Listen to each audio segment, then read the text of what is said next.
And speaking of fun, we've got a jam-packed episode lined up for you today. From community events and activities to heartwarming stories and maybe even a few surprises along the way.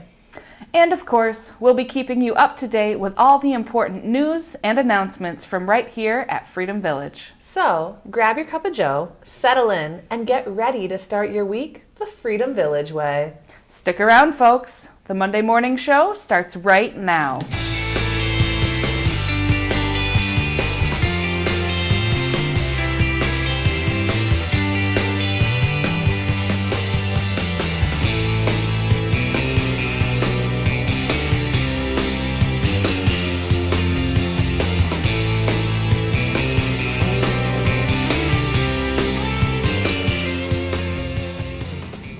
Good morning.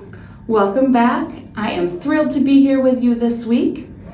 Did you know that this week ends with the official calendar start to fall? But before we dive into full-on fall, I want to take a moment to look back at some of the amazing events we've had over the past few weeks as we've rounded out the summer. We've had so much fun and created some wonderful memories, and I can't wait to share them with you. So let's kick this Monday off with a slideshow showcasing the highlights.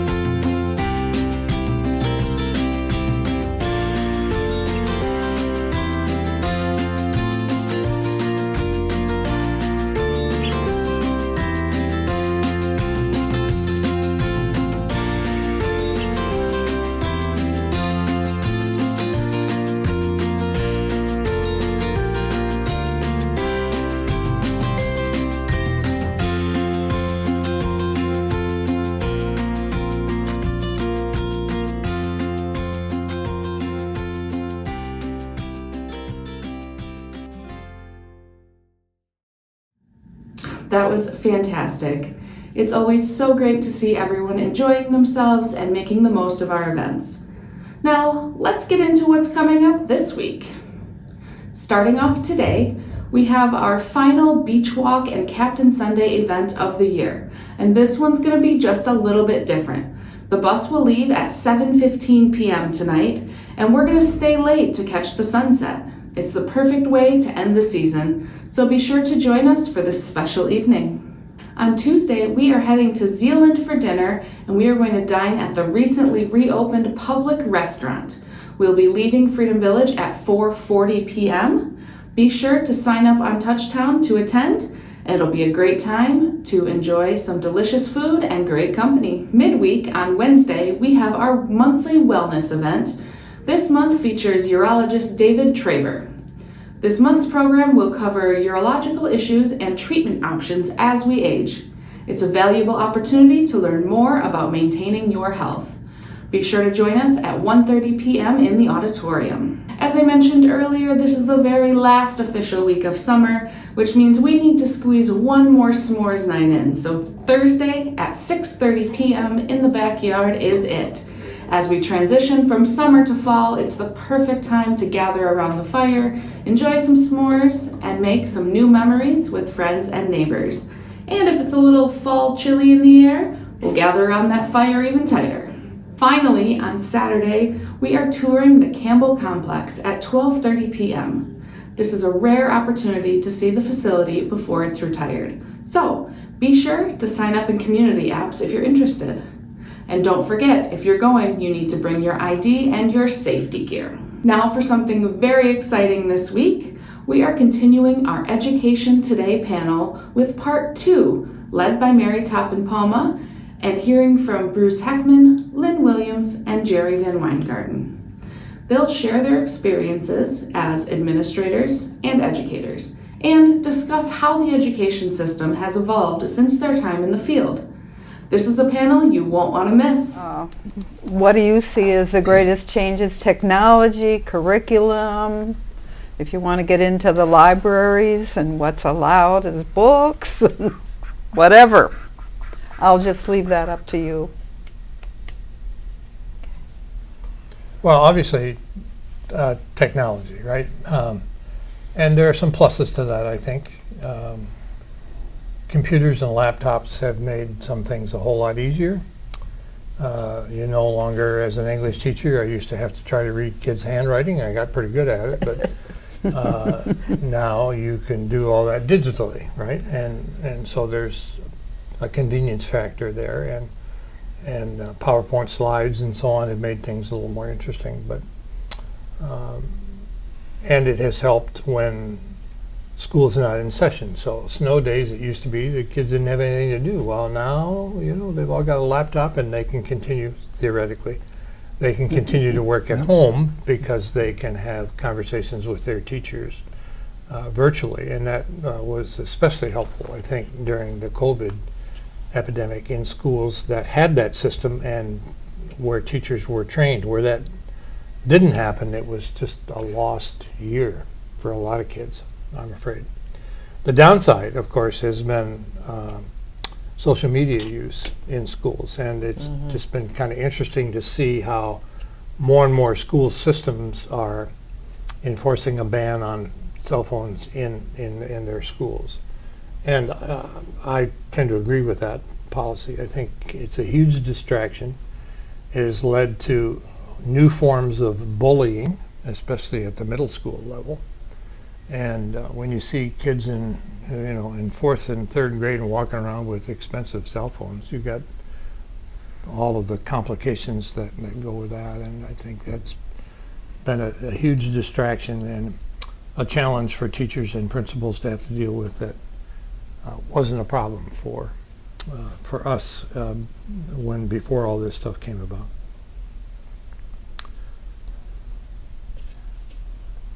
The only experience I've had with virtual teaching is with older students, and that happened to be when I was teaching classes at HASP. The whole idea of the various countries of the world, because I was teaching geography, and I noticed that an awful lot of people just did not have a geography background, and they would come in and sit in my class once they got retired. In fact, a number of people here at Freedom Village were sitting in that class. Yeah. And you didn't walk out either, did you? No, I didn't. I stayed. Took quite a few of them, as a matter of fact. Okay. But if you ask me whether the curriculum should be changed at all, I'm not exactly sure where they are right now, but they lack the geography part of it. Of course, that's a self-interest on my part. My biggest problem was with the emphasis on testing, especially for the little ones. And there is money out there for the preschool programs, but not for instructional aids in a lot of cases. And they would put on these requirements, and I came back into the building after a county-wide meeting, and my secretary said, "What did you do, Lynn?" And I said, "Why?" She said, "You're supposed to call the superintendent right away." Well, they had wanted to do my preschoolers, my 4-year-old program, and my kindergartners 4 times a year in 4 different subjects. Now, we did that when they came into kindergarten, and we did that halfway through, and we did it. And the teacher had to administer the test, but there was no option for the rest of the 20 children or how many other children you had in your class. And of course, they couldn't write, they couldn't fill in bubble sheets, so it had to be all oral. And you know how little kids are, you say some word that they catch on, and then they have to tell you this long story. And I said, I'm not doing it. We do it when they come to kindergarten for kindergarten roundup. We do it in the middle of the year, and then we do it again at the end of the year. But I'm not testing kids in reading and math and social studies and science at 4 and 5 years old. they need to learn how to learn, not how to take tests. Now, Well, that's last, I'm sorry, go ahead, Jerry. last time I mentioned to you that we started the preschool program and so forth, mostly because parents had come in and said, my child is just having a problem, that's all there's to it. It's kindergarten, okay? Well, and these almost entirely were boy students. Boys just don't mature as fast. And so that's when we started pre-kindergarten at Jennison at that point. I was the principal there. And that continued on with when I got into Hamilton, and these had a principal there who carried it on very well, who eventually wound up in Holland and started it there too. So, but talking about financing, I was able to get the correct financing out of the state for that. So, which made my superintendent there very happy. So, but that's part of the problem, is that you get the funding to do it right. Yeah. Well, the whole standards thing was supposedly a way of raising the bar for all schools, but it went amok at some point, right, with all of the testing and so on, and some of the testing was of dubious quality, I think, especially initially. Oh, yeah. And but there's a lot of money in that game, right? Corporations creating these tests and so on, and yeah. So I'm not sure that actually did what it was intended to do. Yeah, they passed a law that you had to have certain reading competencies at third grade, and which was absolute, or then they have to repeat. That was an absolutely mistake. That is no good at all. That the poor kids that might have to repeat, their self-worth went down. Very true. Very true. So I'm not sure that whether they are enforcing that anymore or not. I don't know either. 30 years ago. Okay. I remember teaching 5th grade the first time we took the MEEP, which was the original. Yes, right. And my building principal was there taking the test along with the kids. And one of the boys came up to me and he said, "Mrs. Williams, if I knew what they were asking me to do, I could probably do it." And Marty, my principal, was sitting there and he said, "You know, Matt, I feel exactly the same way. I don't know what they want me to do here." So it was, the testing was just good. And we did a lot of, and I don't know if you did it in your schools, but we did a lot of teacher in service where you would read the essays and then the teachers would correct or rate the essays, and then we would see what the state had said about the essay, and very, very often they were at two diametrically opposite ends of the scale.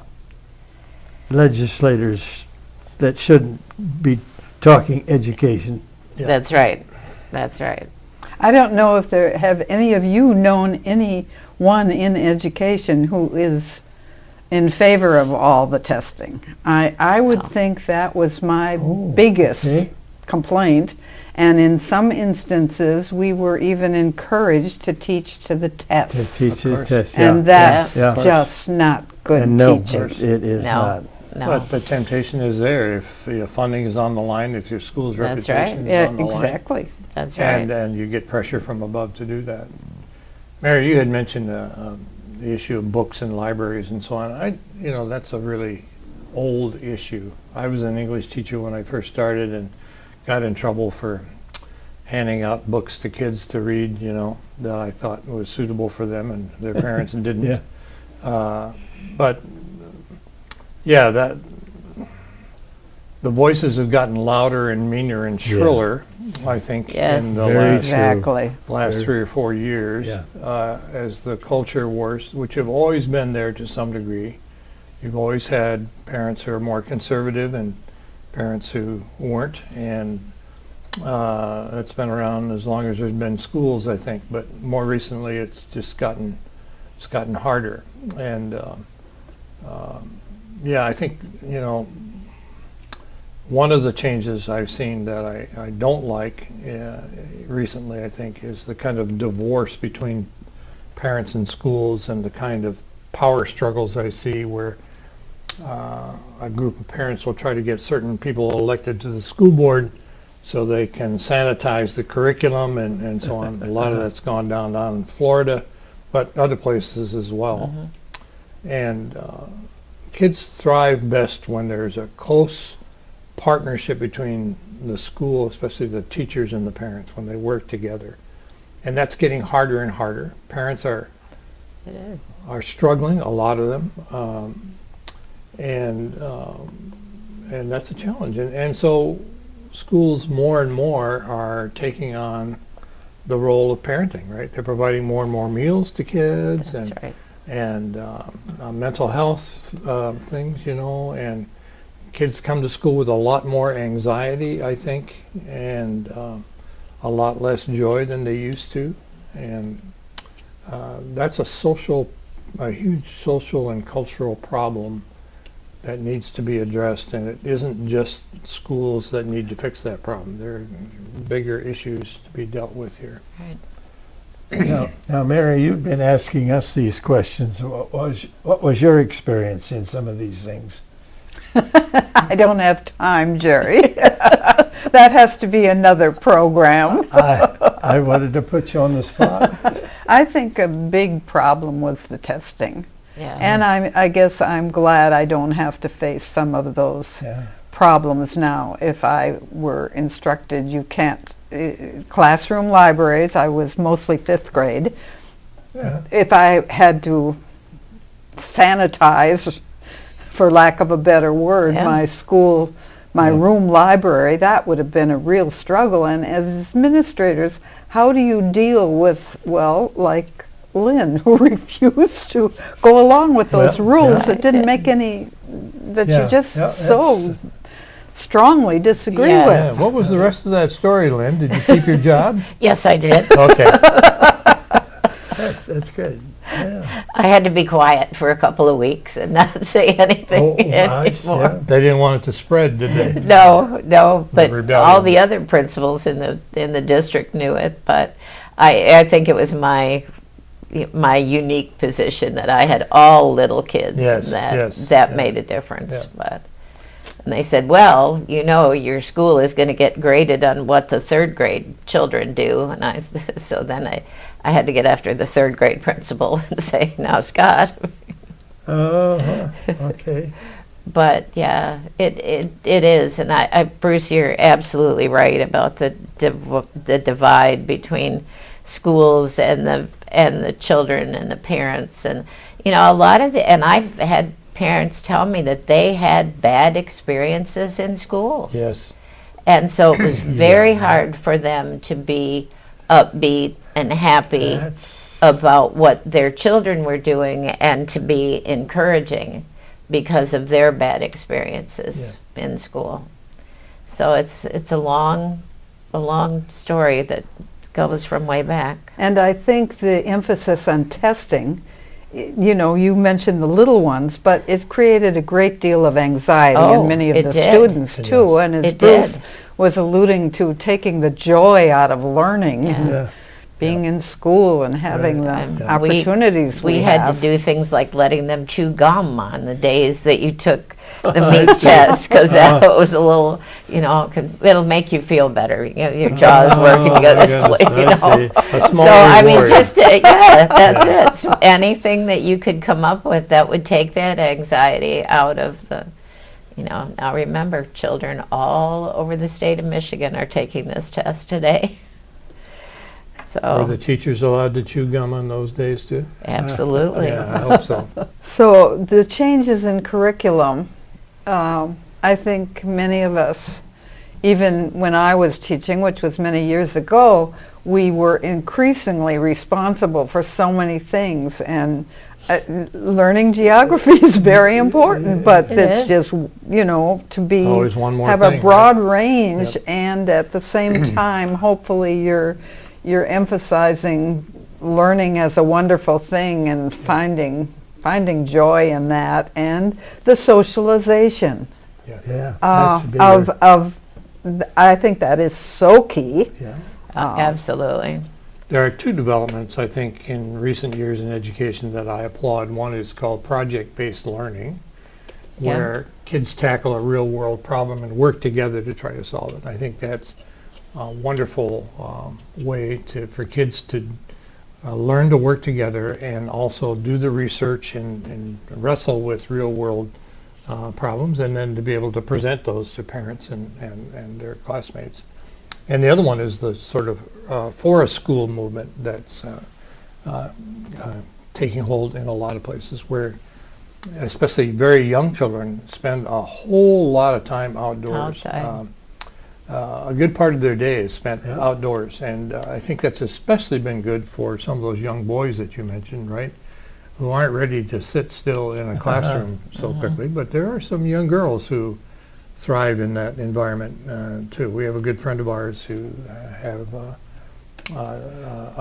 young daughter in that program, and she has absolutely fallen in love with science Yeah. because of that program, Okay. right? Sure. And That'll make and sense. it's just so eager to learn about plants and planets and you name it, the outdoors, and she has really flourished through the early years in that program. And it doesn't seem to have gotten in the way of the rest of their education.